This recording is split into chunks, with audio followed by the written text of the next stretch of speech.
Today is Monday, Tuesday, Wednesday, Thursday, Fridays, and I'm King here to bridge the gap between the community and crypto every day, Monday through Friday at 10-ish. I like to sink it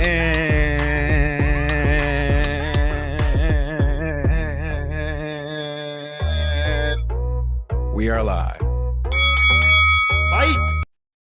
Good morning, crypto warriors, and welcome back to the Gentleman of Crypto episode 1338. Today is Wednesday, September 3rd, 2025, and I'm King here to bridge the gap between the community and crypto most days, Monday through Friday at 7 a.m.-ish. And today's top stories: U.S. regulators clarify rules for spot crypto trading. Galaxy Digital stock goes on-chain with Solana tokenization. Ethereum Foundation to sell 10K ETH for R&D grants and donations. And Gemini files S1 for IPO to place 16.7 million Gemini shares on NASDAQ. But first and foremost, of course, let's go ahead and take a quick look at these prices. Everything is looking great in this market per usual right now as Bitcoin continues to pump and the rest of these tokens continue to follow. Bitcoin is coming in today at $111,612, up 0.29%. Ethereum is at $4,428, up 1.05%. Ripple at $2.86, number 3, up 1.1%. Number 5, BNB at $857, up 0.71%. Number 6, Solana at $211, up 3.67%. Number 8, Dogecoin at 21 cents, up 1.93%. Number 9, Tron at 34 cents. And again, I would keep paying attention to Tron because if you all notice, I think the last time I called this out, they were at 27 cents. They have been just a penny at a time, increasing their market cap. So I would actually be paying attention to them. And number 10, Cardano at 83 cents, up 1.2%, as our boy Charles Hoskinson continues to do his alt side missions. Fear and Greed Index is at a 42. Altcoin Index is at a 49 of 100. So it looks like everyone is high on these altcoins. And again, the market is alive and well. Those are your prices on the day. And really quick, let me go ahead and open up the chat to say what's up to everybody in chat. Welcome back to the show. As I just instantly lock my laptop again, I tell you I accidentally do that sometimes because it's so easy for me to accidentally tap it. And of course, I made it happen. All right, what's going on? Welcome back to the show. BK Crypto, Trey Francis, Satoshi Slim, Illmatic, Solo Digital, Cornelius Brodnix, Chris Minka, what up, though? Memories, Mike, good morning, good morning, good morning, Warriors. Good morning and welcome back. Top of the day to you. Top news story today: U.S. regulators are out there and they are clarifying the rules for spot crypto trading. It looks like in a joint statement, the SEC and the CFTC said existing laws does not block regulated exchanges from listing spot crypto products. So again, not only is it clarifying the rules, but it's also loosening its grip as well, letting these exchanges know it is okay to start playing back in the crypto sand, so to say. The U.S. SEC and CFTC issued a joint statement on Tuesday announcing a coordinated effort to oversee and enable spot crypto trading in the United States. And again, as I remind you all, this is coming on the latter half of 2025, right? So it's crazy. We've gotten tax notices, you got all types of letters, you got all this stuff coming from these different agencies. But here in the middle of 2025, they're saying, all right, we're finally working together to figure out how we want this spot trading to happen, if at all. And what we like and don't like about it. Again, it's crazy that they're coming to us at $111,000 Bitcoin and finally talking about spot trading. But to me, that kind of goes to show how important or unimportant this market was to the U.S. before this this administration. Of course, the agencies clarified that existing law does not prevent regulated U.S. or foreign exchanges, such as national security exchanges, NSEs, designated contract markets, DCMs, and foreign boards of trade, FBOTs, from listing spot crypto products, including those with leverage and margin features. So again, want to throw in some acronyms to confuse you. But the move follows the president's working group on digital asset markets recommendations, which urged regulators to provide clarity and keep blockchain innovation within the U.S. It's being quoted today that the divisions provide their view that DCMs, FBOTs, and NSEs are not prohibited from facilitating the trading of certain spot crypto asset products. Market participants are invited to engage with SEC staff or CFTC staff as needed. Now, the one positive I will say about this is that the SEC and CFTC seems to have opened their doors, and they really do want companies to come and get guidance and speak to them. Whereas before that was like a honeypot. Not only were their doors not open, but if you did go and actually speak to them, that would lead to your company going under investigation. So you're almost like telling on yourself to the hall guard, like, hey, I wanted to figure out where the bathroom was, but the hall guard is like, are you in the hallway without a pass? And you're like, yeah, but I gotta go to the bathroom. They're like, yeah, but you don't have a pass. So that's the way it kind of was working at first, where it's just like you don't know where something is at. You're walking around the hallway as a crypto company. You see the hall guard or hall monitor. You're trying to find the location. They're like, hold on, you're not even supposed to be outside right now. So that is not the sentiment it looks like from this SEC and CFTC moving forward. And one thing I want to key in on, they are saying this is for regulated crypto trading or regulated exchanges or regulated was these F dots and NSCs and DCM. So these are for the ones who have essentially paid to play already, paid the licensing fees and structures, but it allows them to be in the game. So what does that mean for us, the end users? It gives us more options, right? Hopefully, we will see more exchanges or companies operating as exchanges start to offer more Bitcoin related products on their platforms. Now that's good because again, where you're talking about the Coinbases of the day and even the Geminis, as we'll talk about today, since they're going public. You talk about how large some of those platforms are and how they do hold a lot of the trading activity and volume. This only adds competition to that mix, and it's a good thing for us end users because with competition, like they're going to make things work out for the end user. They're going to say, "Hey, we have the lowest trading fees, or we're giving this bonus if you come to our platform and buy from us." Like there'll be more things to offer to us as like the customers and clients as they kind of compete with each other. So that is good to see more people offer it. I think you'll be able to buy and sell tokens a bit easier as time progresses. And this is just one of those steps in that direction. So this is a good thing to see. Again, they already talked about Coinbase and Kraken offering spot trading, but this is for some of the smaller companies. And again, it's crazy to see this because originally the Coinbase's whole deal was to make sure there were no other competitors. So they were able to go competitor free for like the last 6 years, essentially in the United States. And now it looks like the US is finally saying, all right, it's enough of that. Time to open up the free market again. One thing I never actually reported on after it happened is when I took the quick hiatus was the Clarity Act and everything that did get passed about a month or so ago. I actually plan on speaking about it this Friday. But on July 17th, the House of Reps, of course, passed the Clarity Act, a market structure bill for cryptocurrencies that will now be considered in the Senate. And in July, the president's working group on digital asset markets released a report urging regulators to provide regulatory clarity that best keeps blockchain-based innovation within the U.S., specifically calling on the SEC and CFTC to coordinate on that spot crypto trading. So again, this shows how quickly they're moving.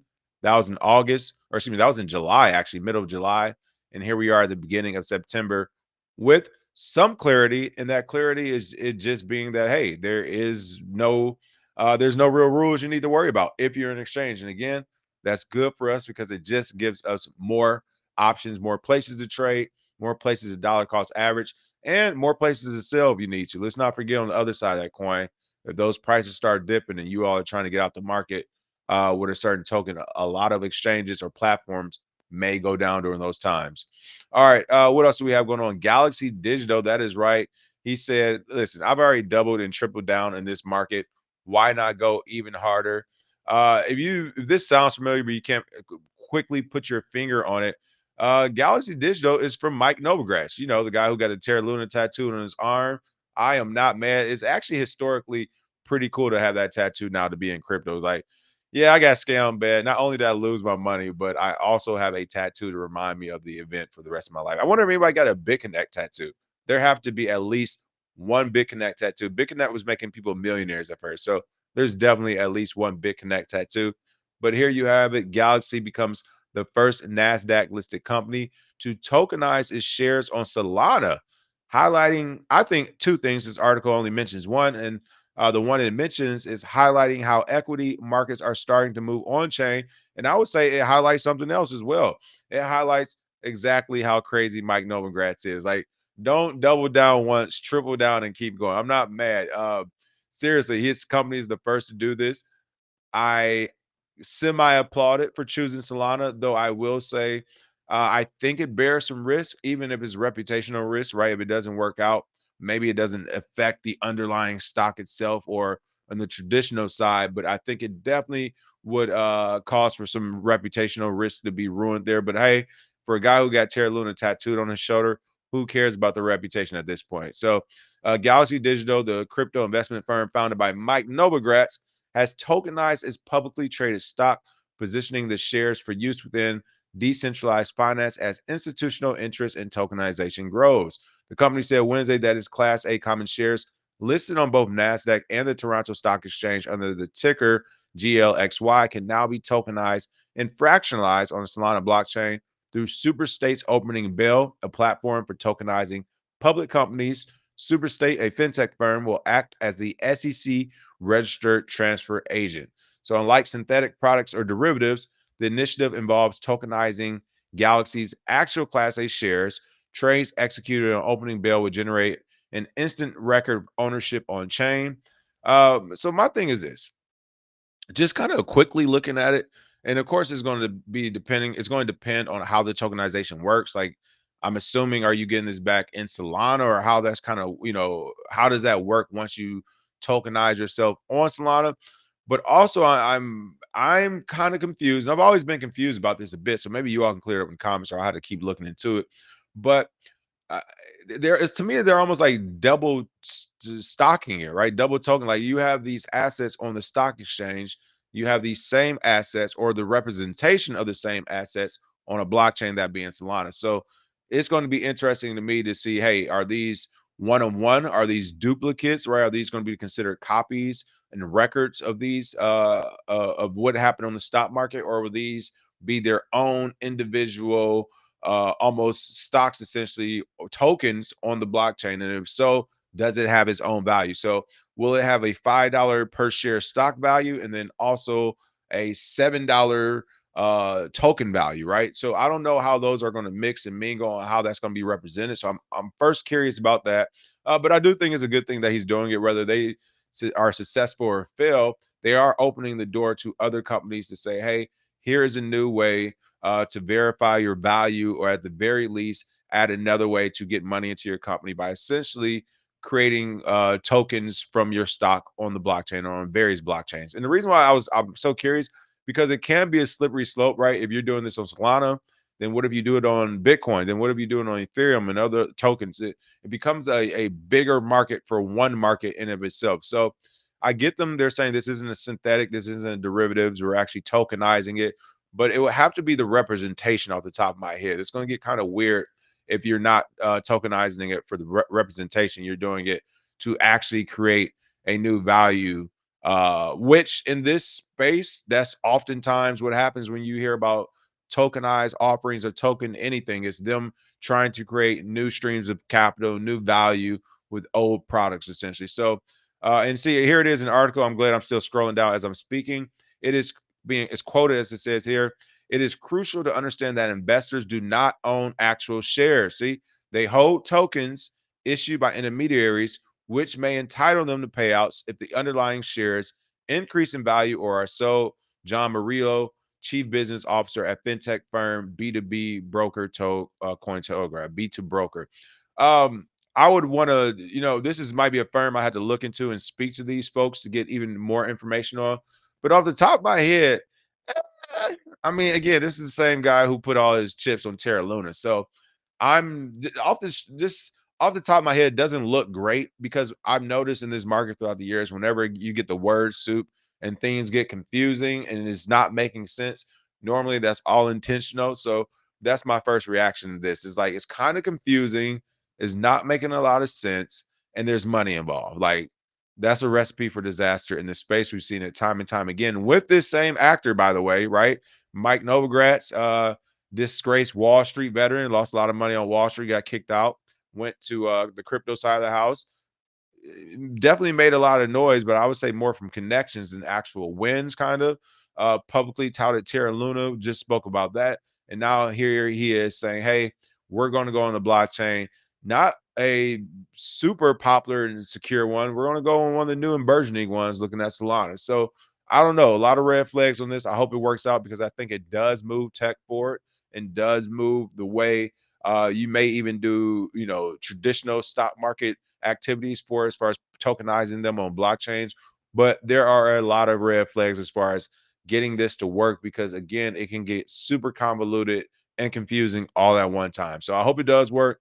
But I definitely have my eyebrow raised. Yes, Satoshi Slim is saying nobody would ever trust him again. But that's the thing. Every year or two, you get a new crowd of crypto folks coming in who have never heard of him or anybody else or seen anybody else. And it's one of those things where if it looks good, right, if it's dressed up, you may have a chance to sell it. And I think that's what he's doing here. Why get traditional stock when you can get the tokenized stock? Even though you won't own any of the tokenized stock, but you won't know that. Yeah, nothing can go wrong with that one, right? When it's time to settle and everyone's money is due, I'm sure they'll do the right thing. I don't believe it, of course. Okay. Ethereum is back in the news. I figured I tackled this Ethereum story since, of course, yesterday I was talking about the Ethereum price. Ethereum Foundation to sell 10,000 ETH for R&D grants and donations. The roughly $43 million Ether sale will be one of the latest actions by the foundation following the rollout of its treasury policy in June. So here's the deal. Red flag, red flag, red flag, red flag, red flag. It's about to be one of these. Everyone, listen up. You didn't lose your money. Now you have your, technically you kind of lost your money. And it's gone. Okay, my deal is this.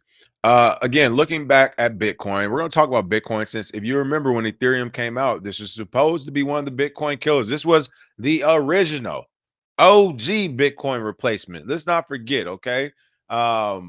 Ethereum was supposed to usher everyone out of Bitcoin into a new burgeoning creative market where you have smart contracts and lightning speed transactions and blah blah blah, right? Ethereum was supposed to be that. Now, once Ethereum realized Bitcoin was a little bit bigger than what it thought, right? It got up close on Bitcoin. It was like, oh man, oh my, look at those shoulders, look at those hands. And Bitcoin was like, huffing and puffing. It was like, yeah, I don't know what you thought this was. And it was giving them like a little noogie. And it was rubbing Ethereum's hair. And it was just little boying him all the time, right? It was just slapping on the back of his neck and his back all hard. And it was laughing loud, and Ethereum was reaching for the snacks. And then Bitcoin moved his arm out the way and grabbed the snacks and ate it.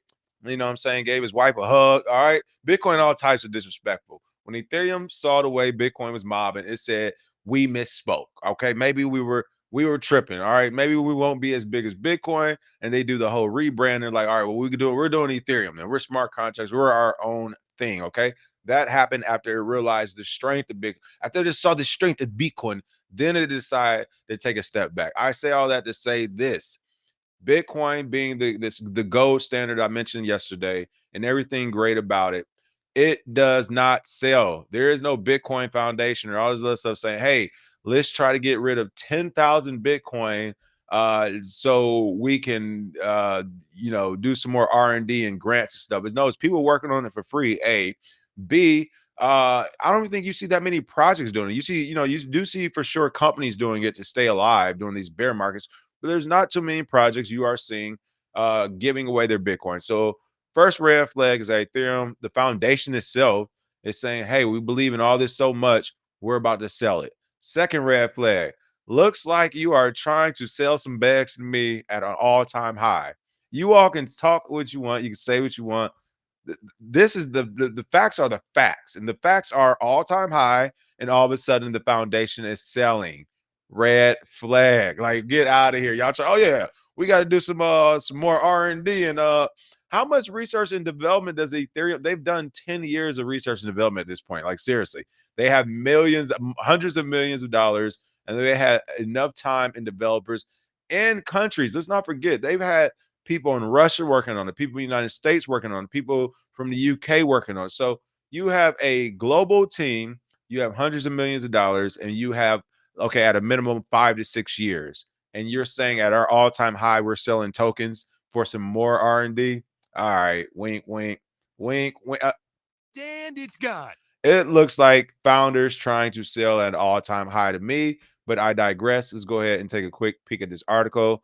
The Ethereum Foundation has announced another sale worth about 43 million in ETH as part of its efforts to fund research and development grants and donations related to the ecosystem, or in other words, to pay for our gas fees since they haven't figured it out. And as long as this foundation keeps paying for it up front, to the back end users, it looks like everything is working. I'm just going to throw that out there. And the Tuesday X post, the foundation said it planned to convert 10,000 Ether using centralized exchanges over several weeks.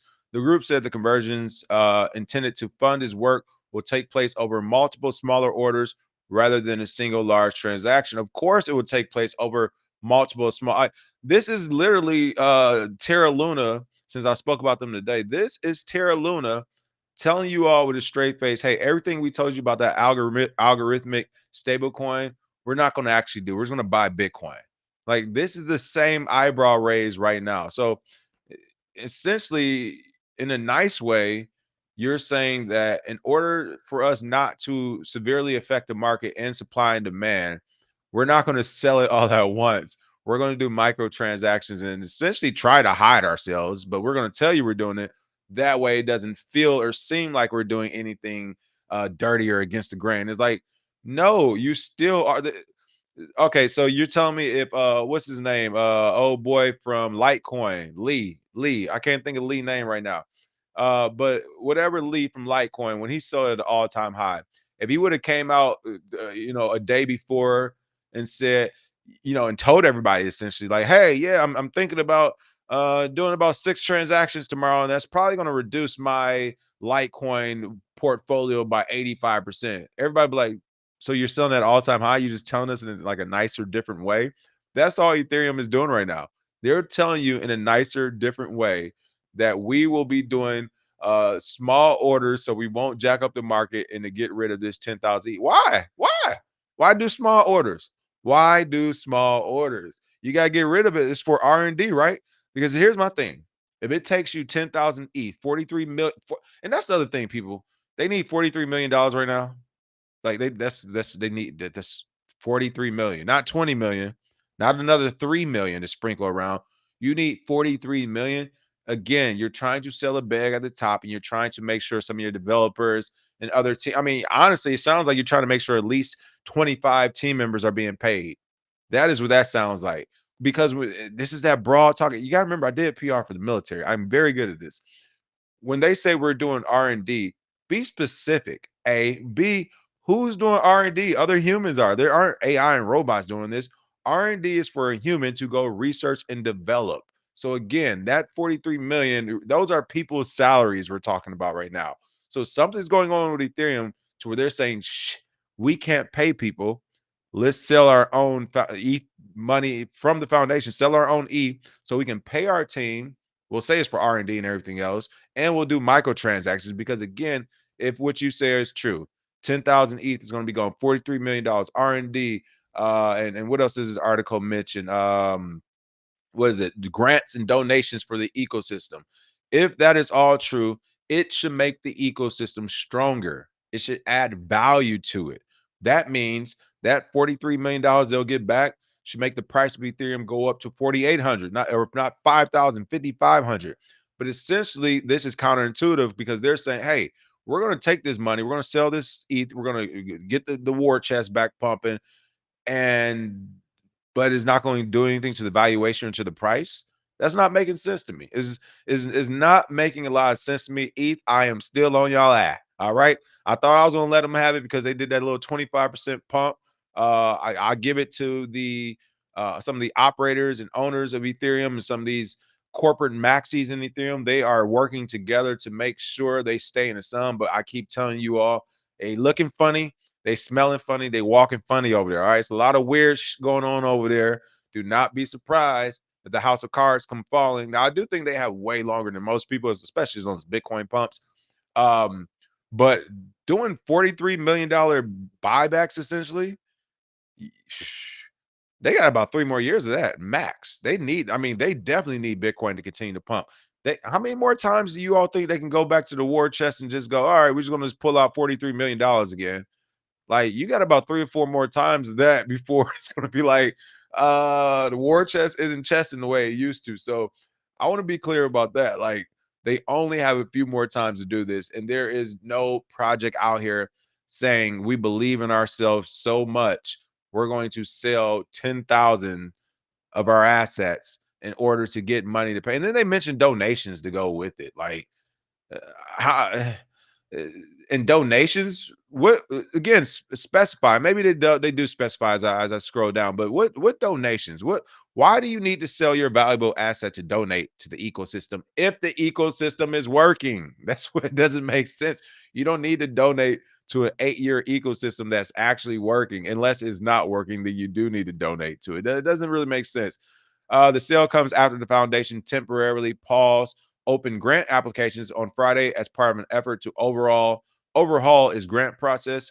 As of the first quarter of 2025, EF said it had distributed more than $32 million in grants, including those for community and education. And again, I go back to saying, if you're 8 years in or however many years, and again, learning never stops, and development for the most part never stops.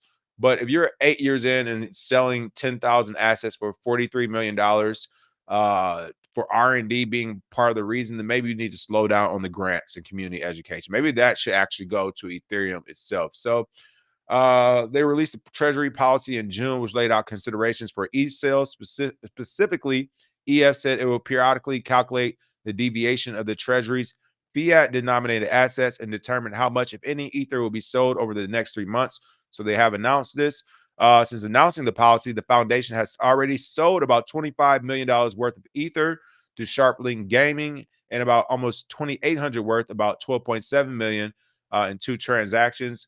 And one of the most significant sales of 100,000 ETH in December 2020 may have contributed to the price surging to the all-time high in the following month. So again, kind of what I said, this to me isn't about R&D. It is about supply and demand. They're trying to figure out this price point and figure out the best ways to pump it. So again, I did those numbers on top of my head. It looks like it's risen 23% in the past 30 days. I think I guessed about 20 to 25%, because I do remember it being at like 3,200, 3,400 or something, and then it went up to essentially 42 to 44. So that quick math is about right. 23% in 30 days. And I think they want to double that. They want that bad boy to be at 47%. They want that number to move past the 5K mark. Mentally is so good for Ethereum if it goes past the 5K mark. And again, Ethereum has a lot of great things involved in that community and with the project itself. I think the refocus just needs to be there, right? The refocus needs to be there, and some of the developmental things they say they have for us should be completed, i.e., low gas fees being the main thing, right? And smart contracts actually working. So Ether Machine has reported it secured 150 ETH on Tuesday as part of its plans to build an Ether treasury ahead of an anticipated NASDAQ listing. The company will hold more than 345,000 ETH, worth about $1.5 billion following the deal. So again, big money, a lot of stuff that's going on with ETH as well. You got Ethereum co-founder Joseph Lubin speculating over the weekend that Wall Street's adoption of ETH could cause the token to flip Bitcoin as a monetary base. This is what I mean. You still got folks like Joseph Lubin preaching that Ethereum will flip Bitcoin. And again, my pushback against it is, why should it? Why should we even allow something to flip Bitcoin that you will sell in a heartbeat to make some money? So what does that even look like? What does it look like when Ethereum flips Bitcoin? And everyone is literally in a race to sell it. The market is going to like tank. There'll be no reason for it. That's something that's popping up out of thin air with those nodes, right? But we shall see how it works as usual. What's going on in comments? 5252 Bitcoin. What's going on? PFC Wills is all that money really going to pay the team? It's going to pay them for about 6 months, which is why I think they're going to have to re-dip into it again. It's a controlled release ETH to extract capital from the market. I believe it as well. If what you say is true, the Sholan and the Wu-Tang could be dangerous. We'll find out on the next time of Dragon Ball Z for sure. All right. LOL, selling Ethereum. Buy Ethereum, just donate the Ether. Why would you need to sell it? That's a great point as well. Why are they actually selling it instead of donating it itself? It's kind of crazy. It's kind of crazy. But yes, it's not looking good. You're not an owner of the company, just an access asset. I agree with that as well for that earlier statement. All right, last but not least, crypto exchange Gemini. They've been talking and teasing this for a minute. It looks like they're going to be making it official here soon. Winklevoss Brothers founded crypto exchange Gemini has filed for an IPO, seeking to raise up to $317 million as an emerging growth company. Now, I would say, you can see here Gemini Space Station filed an S1 for IPO on Tuesday, planning to sell the shares priced between $17 and $19 per share to raise up to $317 million. With the IPO, Gemini Exchange is seeking a valuation of up to $2.22 billion, according to a report by Reuters. I would say I think it's worth more than that. I think Gemini is worth more than that. I think they'll definitely hit that $317 million mark. And I think the first day of trading, you may actually see the opposite for them from what you saw from Coinbase. You remember when Coinbase finally did their IPO, went live and everything, per usual, as you see with many crypto projects, the price went straight down, right? There was just straight sales, a huge sell wall. People were trying to get rid of it, get their money back. They have been in the background. Of course, it was notable celebrities who had bought bags or invested in Coinbase in the early days. So a lot of people were there to get their money, right? For some of them had already been a 2 to 5 year wait. With Gemini, I don't see that happening as much. There is not as many investors. Of course, they did a lot of stuff privately, them already having a lot of capital to their name from that Facebook stock, their sale they got back in the day. They didn't really need to move the same way as Coinbase did as far as bringing on a ton of investors, and they still were able to keep their business going in a very over regulated market, being New York City. But I think they're undervalued. They've been doing great work. I know they have a big treasury and they have connections to the entire market, not to mention their personal worth in Bitcoin themselves. So, all that being said, because I think they might have more than $2 billion of Bitcoin themselves. So it's like, if the owners of the company have more than 2 billion, I'm not going to place the company at $2 billion, especially as one that they really care about. So, and I know they're getting into playing music and doing guitar and all that other stuff. Maybe they are actually trying to get this company offloaded from them, get a new board or CEO where they don't have to pay as much attention to it. But regardless, I think it's worth more than 2.2 billion, 2.22 billion. If I had to put a number on it right now, I would easily say 5 billion, five. I think 6 is when it starts getting like, okay, 5 to 7 is when you can give me some pushback, but it's easily worth $5 billion right now, I think. And even if it's not at the moment, I think once they hit the stock market, you may see a small dip. But I think within the first few weeks, you'll actually see a nice pump going into Gemini, because I think it will be something people will take serious as far as they have growth, they've been around, they're going to be around, and they know what they're doing. That is the key behind a lot of that. They know what they're doing, the actual founders. So 2.22 billion, 300 and what 14 million they're trying to get from these sales from the tokens, or I guess the stock being 17 to $19. Like I said, I think those are super conservative numbers. So if you are interested in doing something quasi crypto and traditional, Gemini may be the next play once it actually does its IPO, especially if you can get in on the pre-sale for anybody who has those type of connections. I think those people will definitely make some money. But worst case scenario, even if you have to wait for it to hit the market, I think it's a good buy. I think it'll be something good to have now. Small little portfolio percentage, and then the next 3 to 5 years, I think you can kind of see what type of returns you'll have. I think Gemini would be a good one. The only time will tell. I can't wait to see. Excuse me. I can't wait to see what's going to happen when they actually go public, though, and how Wall Street will react to them. Only Bitcoin said, "ETH flipping Bitcoin is like choosing my side chick who looks good, rides good, and is fun on the weekends over my main chick who's rich." That's pretty fun in comparison. But yes, ETH is definitely the side chick. But for whatever reason, all her friends got main chick energy. Who knows what's going on over there? Let's see. Shout out to PFC Wills track if he does a live tonight as well. Jake said nothing will flip Bitcoin. The founders have too much incentive to sell. I agree as well. Chris said ETH won't flip Bitcoin, but I do see XRP flipping ETH. I can see that as see, and that's what I'm saying. ETH is over here where it's still a couple of people like Lubin worry about Bitcoin. It's like you all need to worry about XRP and Solana. Those are the ones you need to be focused on. Don't even talk about Bitcoin no more. You got some competition coming. All right. Other than that, that is the show for the day. As of now, it looks like the interview is on for tomorrow. Portal to Bitcoin. The time will be different. It looks like we're going to be doing it more than likely at 8:30 a.m. PST instead of the normal 7 a.m. time. So be on the lookout for that. That should be tomorrow, pending their team. But again, they were texting me this morning. They said tomorrow it should be on. So hopefully we get them tomorrow. If not, we'll just roll into another normal show covering the news. But other than that, smash that like and share, and I will see you all then.